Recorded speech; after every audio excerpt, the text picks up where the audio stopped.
Wow. Thank you so much, Ashley and Ariane. Thank you so much for creating that piece of work. Um, really, really appreciate it. Uh, we're about to just before I think we dive into the question and answer portion now of our screening. I want to signpost one resource and the answer to everyone's question. What a powerful story. Now, what can we do?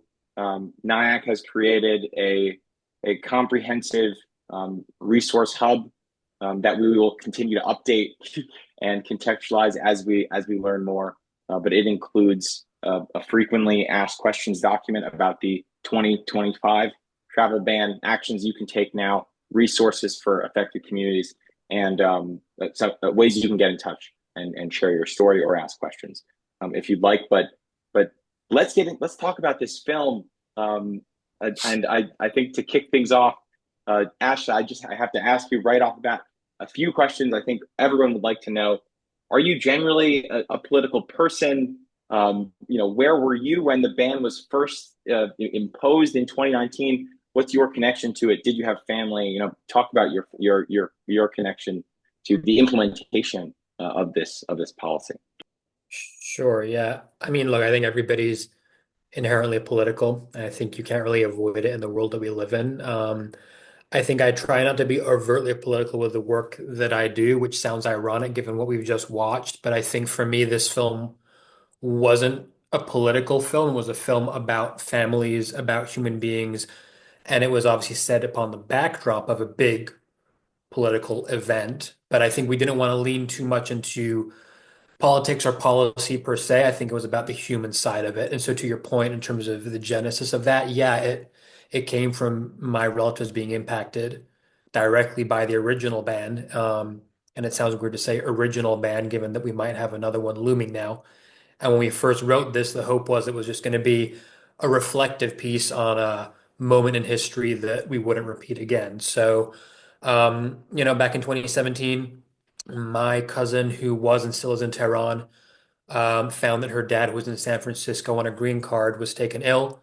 He went into the ICU. He was there for about 2, 3 months, and over the course of that time, it was pretty apparent that he wasn't gonna get out. His time was basically numbered. And so knowing that, she was unable to go and see her dad for the last time, to say whatever you would want to say to a parent and have, those final moments, kind of the things we take as a God-given right, I think, and it probably should be. And she didn't get to do that. When he passed, she couldn't go and grieve and be with her family that were out in the US on green cards as well. And I haven't spoken to this particular point, and I normally just say what I've just said now, but the other thing that has come to me recently is her dad didn't get a chance to see his daughter for the final time before he passed. And to me, that also hit me hard when I thought about that a few months ago. And so that was the springboard for writing the story. And then what very quickly transpired was obviously it's not just my relatives that are impacted. So many other families were affected by this ban. And they weren't all just refugees like the media would report. Many might have been, but a lot were regular folk who just they didn't want to move to the US, like in the case of my cousin. They just wanted to go and see family, or maybe they were studying, or maybe they wanted to go see their kids who were studying. And so that then became this kind of canvas for us to create what we just saw, which was a story really about humans affected by broad brushstroke political decisions that get made. And we see numbers and stats in the media, but we forget sometimes the actual toll it has on human beings and on families. Thank you for sharing your experience. Could you also tell us what inspired you to tell this story from the perspective of the CBP officer? Yeah, it's a really good question because I think you could easily do it from any perspective of a lot of the characters in this film. And this is an ensemble piece, just to kind of state that out the gate, right? Like all these different characters make up the overall tapestry of the film. But I think for me, it was really important, firstly, from just a pure storytelling perspective, to have a character who had a clear arc where they start out flawed and he's just a regular guy doing his job, which is a line in the film that he says. And he's just doing what the system tells him. And by the end, he has to find a way after meeting these kids to almost assimilate the things that he's been avoiding in his own life to, in theory, become a better version of himself. That's kind of just from a storytelling trope, one reason why it made it easier to look at it from that perspective. But beyond that, thematically was also, I think, important because I think we wanted to reach a broader audience. And by that, I mean people who might not even understand what it feels like to be held up in immigration or questioned, or couldn't maybe relate implicitly to what the kids might be going to, much like the officer. And how could we maybe try and cultivate some kind of way where the audience could look at it and go, oh, well, maybe, we can become more aware. And like he does, he goes through a journey of maybe understanding and tapping into his own moral compass. So that's a big part. And the final part, just to touch on that before I wrap up, is I wanted to make sure that we didn't demonize either side here, right? Like in this case, he's a guy doing his job. And I think some officers are probably sometimes in the same position, or whatever political decision happens, sometimes people are just going along with what they're told. And so the system as a concept is something that affects all of us in different ways. Sometimes it's more overt in terms of who's enacting the actions, and sometimes I think people are kind of just caught up in kind of the groundswell of it all. And I think that was something we wanted to explore too. To what extent was he going to go along with the system before judging his own moral compass and then making the right decision? And Ashley, that brings up an interesting point that I think Elizabeth and I had discussed prior to this. And Elizabeth, actually, I guess I'll ask you this. Is the ending of the film accurate? Exactly. What is the reality? Do you think of what happens there by the system in an airport? Well, I like to think it is in terms of, someone following his heart or following what he knows to be morally right and allowing these children through. I like to hope that that is realistic. I think, unfortunately, just through my own experiences, we see so many folks who are caught up in, this is my job. I'm just following orders, and it kind of gives them an out in a sense. I had a case last year before an immigration judge who said, my hands are tied by the law. And I feel like, there's just, it just kind of gives folks an out to not have to grapple with those moral issues, just to say, this is what I've been told to do. This is what the law says I have to do. And even though I know that it's not right, I'm going to do it anyway. Thank you for that. Yeah, thanks for that context. And hopefully this will be one of many conversations that we will have as an organization within NIAC, within the Iranian American community, and without connecting across affected communities here who will likely be impacted. Ariane, over to you. You give a wonderful performance. It is so I think quintessentially Iranian. You are fiery and explosive and loving and frustrated and really the rich tapestry of emotions that I think make up many of us who claim this heritage. And so I wanted to ask you, how has Iranian identity informed your work and then maybe a broader question of other stories that you've heard of people experiencing this kind of discrimination. I guess I want to acknowledge the rich nuance and textured character that Ashley crafted in the film itself that allowed me to embody all of those shades and colors of what it means to be young, what it means to be Iranian, and what it means to be brushed with a very broad stroke from a white gaze, essentially. So I felt very lucky to be able to play Reza. And when I think about the work that I have done since leaving drama school, my Iranian identity has in many ways been at the core of all of my decision making when it comes to characters that I play and stories I choose to tell. If I chose not to have integrity for my culture, I think I would have bought multiple houses by now and have been in some really big television shows. But um, held my own. And while that's meant there's been periods of unemployment, frankly, it's meant that anytime that I do get to play an Iranian character, I'm playing someone who has agency and someone who is nuanced and three-dimensional and gives us a lens into an Iranian diasporic experience or the experience of what it means to be an Iranian from Iran. So it's so important because growing up, the only examples of Iranians that I would see in television or film in England anyway was not in a positive light at all. And I, as an actor and a storyteller, have a responsibility for generations younger than me, like little Orions that are watching television, to make sure that anytime that I do play a character that's Iranian, they are empowered and are giving an insight that's different to how we're usually perpetuated in the media and in film, television, and literature, I guess. I hope that answers the question. Yes, beautifully. Thank you so much. Touches on some really, I think, striking parallels between, or just in the fact that, there are costs, there are sacrifices people make to maintaining their integrity, both I imagine in the entertainment industry and obviously in the political industry.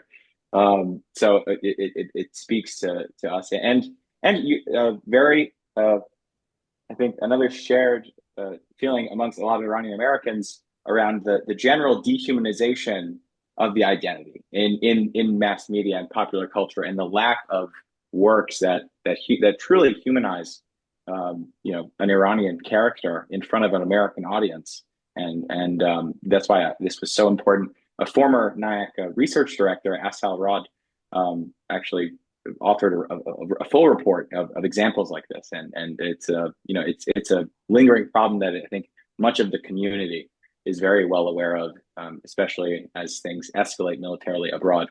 But I digress. Pass the mic over to Elizabeth.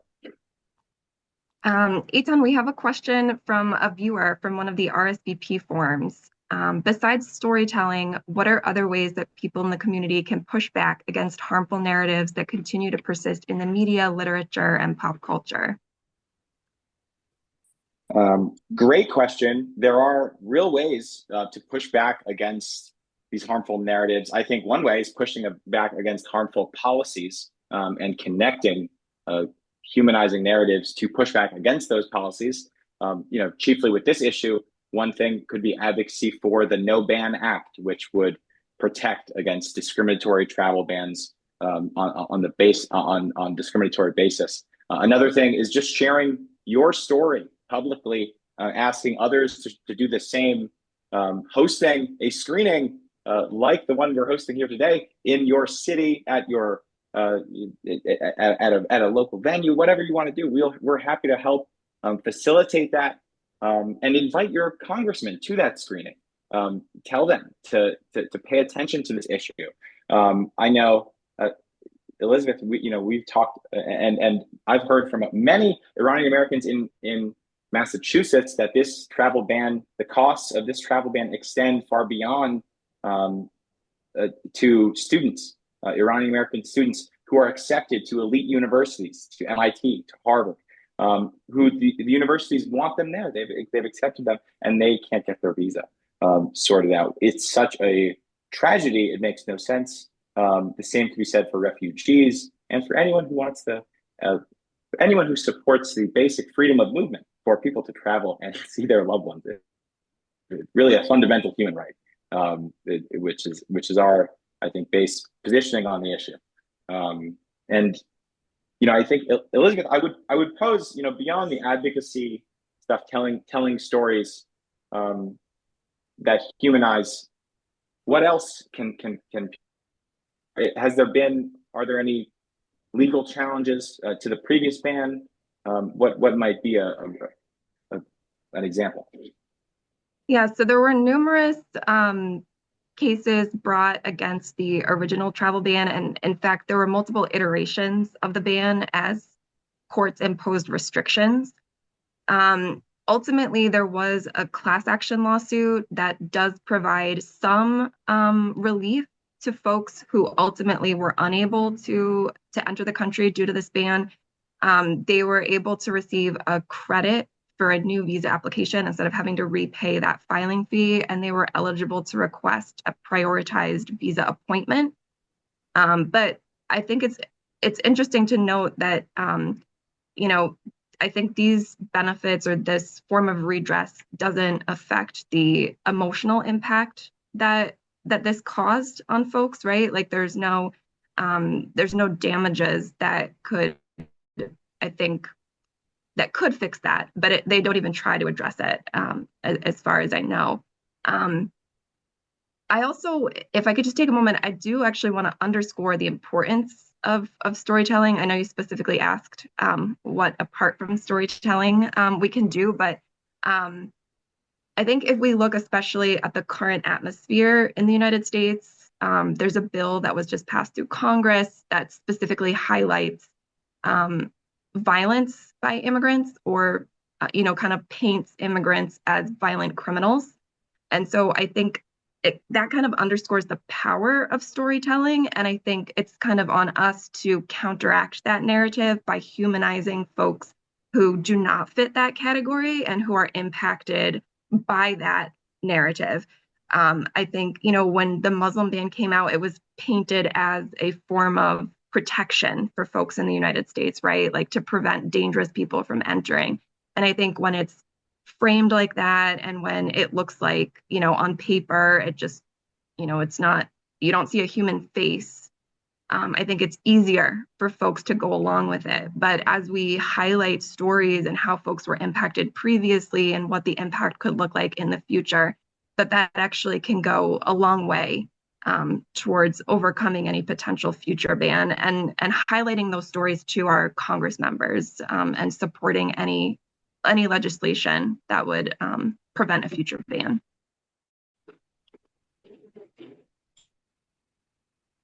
Thank you, Elizabeth. And I do have a question now I'll pose to our filmmakers. What do you hear from the community? What do you think is the need, for an organization like ours, membership based, we rely on volunteers and similar partners. What can we do? Do you think to address this issue more broadly and on the storytelling aspect? Aryan looked like you were going to say something. Well, so I didn't want to step on your toes. Go for it.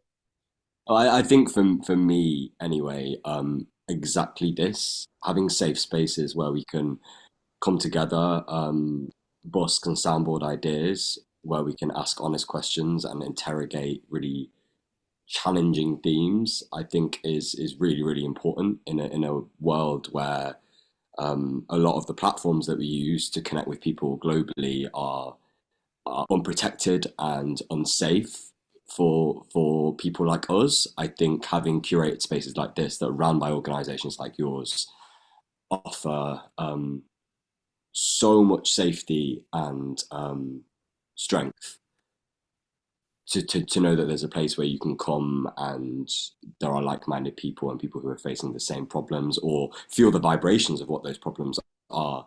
I think that's key. So community and reinforcing that community, for me, that's the thing that I seek. And whether that's communities local to me in England or whether it's global, like I know that you guys hero the Iranian American experience, but we don't have something like what you offer here in the UK. So finding ways that we can branch and connect globally, because the problems that we're experiencing here is actually echoes and reverberations of what some people that will soon be in office over there. I'm trying to be really diplomatic. We're being affected by the same people here, because the power of social media and that global discussion is so strong that we have to counter it as a global community, not just countries, I think. Absolutely. And we echo the call for every Iranian, multinational, American, European, South American, whatsoever. If you are of the heritage, I think you have license to take ownership and to celebrate the culture. And we try to connect with authors, actors, chefs, obviously filmmakers, any storytellers, creatives, lawyers, doctors, influencers.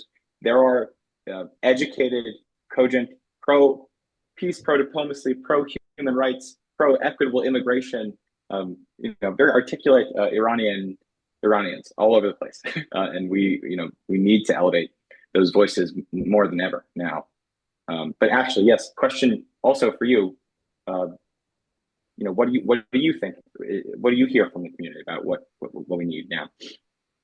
Well, I think it's that, right? It's dialogue and understanding. I think that's a baseline human desire anyway. And I think in our situation as people with Iranian heritage, wherever in the world we are, I think there is that stigma, unfortunately, still of people not fully understanding the heritage of the culture fully. And then it's interesting when you do talk to people who have met Iranians or know Iranians, that they then go, wow, like I didn't know there was so much culture and history and all these other things, because obviously they've been fed a narrative that's perpetuated by media and maybe, slightly different types of stories that are fed to us that position Iranians and people of Iranian heritage as being something different and maybe more barbaric, for lack of a term. And so I think that dialogue, to Aryan's point, and just the ability to share the culture that we have that is so rich with the world, and to show that really, like, when you introduce Aryan, that is an Iranian person, fiery, passionate, loving, kind, like sometimes to a fault, sometimes not, but that's what we are, right? And I think that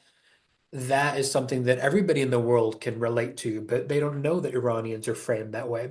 And I just want to quickly go back to sharing stories and actually give a shout out to another film that was actually in contention with us for the Oscars called Motherland.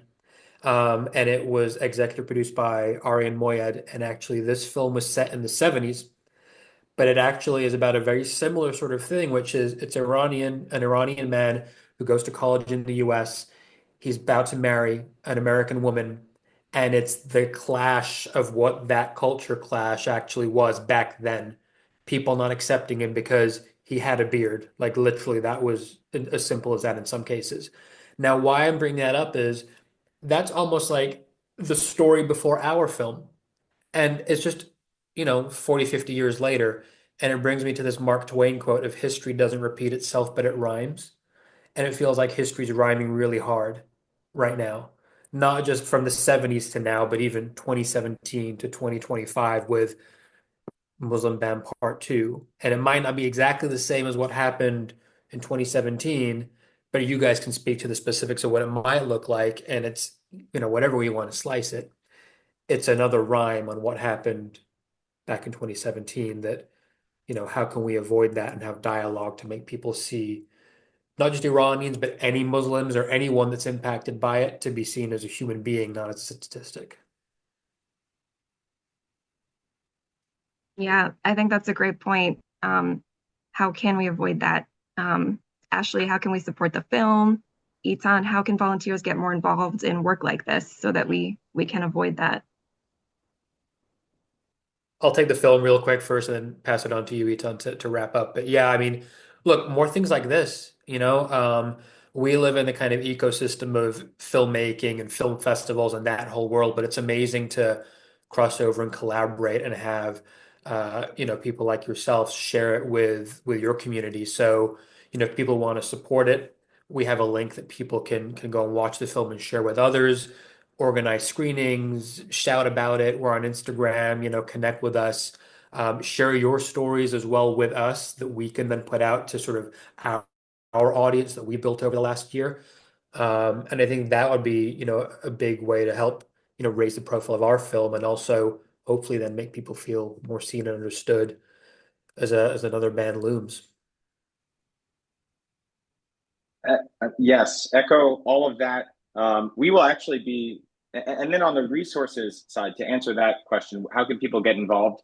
Go to that link in the chat, niacouncil.org/travel ban. It's a comprehensive resource. We have frequently a whole FAQ document answering, getting into the details of the 2025 ban, what we expect. We have contact information for you to share your story, or just ask questions about the ban. We have some resources that offer free legal immigration consultation services, private attorneys, rights groups, and also want to give a shout out to some of the organizations that helped promote this screening, who we are in community with and being affected by this issue. The Hands Off Yemen campaign, the Dear White Staffers Instagram account. We appreciate all of the support that is being generated right now behind the basic rights that we are advocating for. So please do go to that link and send us a message if you're interested in hosting a screening like this. And thank you so much for all of you, for Elizabeth, for co-moderating. Really appreciate it, Ashley and Ariane, for being here. And please tell your friends and family, forward the follow-up email around. Let us know if you want to get more involved. We really appreciate your time, everyone, for being here, and hope this offered some light in your day. I know it's a difficult time for us all, but it's great to be in community with everyone here. So thank you very much.